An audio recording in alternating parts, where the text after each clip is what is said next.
अहिल्यानगर जिल्ह्यातील जखणगाव ग्रामपंचायत कार्यालयाला काही समाजकंटकांनी अनधिकृतपणे कुलूप लावल्याने ग्रामपंचायतीचं कामकाज ठप्प झालं असून जनगणनेशी संबंधित महत्त्वाची कागदपत्र कार्यालयात अडकून पडली आहेत.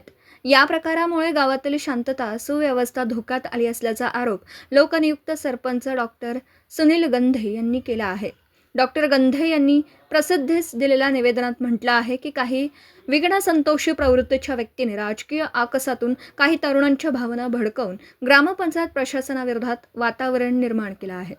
या पार्श्वभूमीवर 2 ते 3 व्यक्तींनी आपल्याला जीवे मारण्याची धमकी दिल्याचाही त्यांनी दावा केला.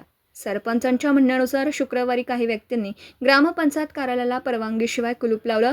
याबाबत पोलिसांशी संपर्क साधून परिस्थिती समजावून सांगितली असतानाही संबंधित व्यक्तींनी कुलूप काढण्यास नकार दिला.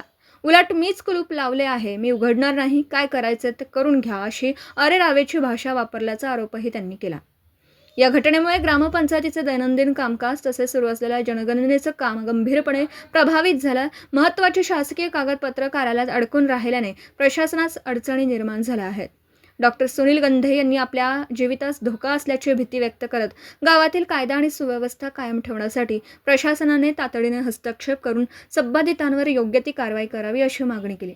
तसेच ग्रामविकासाच्या कामात अडथळा निर्माण करणाऱ्या प्रवृत्तींना वेळीच आळा घालण्याचं आवाहन त्यांनी केलं आहे. संपादक आहेत विश्वासराव आरोटे. मोबाईल नंबर आहे 9423 38 85 08. दुसरा मोबाईल नंबर 9423 46 72 72. तिसरा मोबाईल नंबर 75 88 15 0001. वेबसाईट आहे sgavkari.com. मेल आयडी आहे akl gavkari@gmail.com.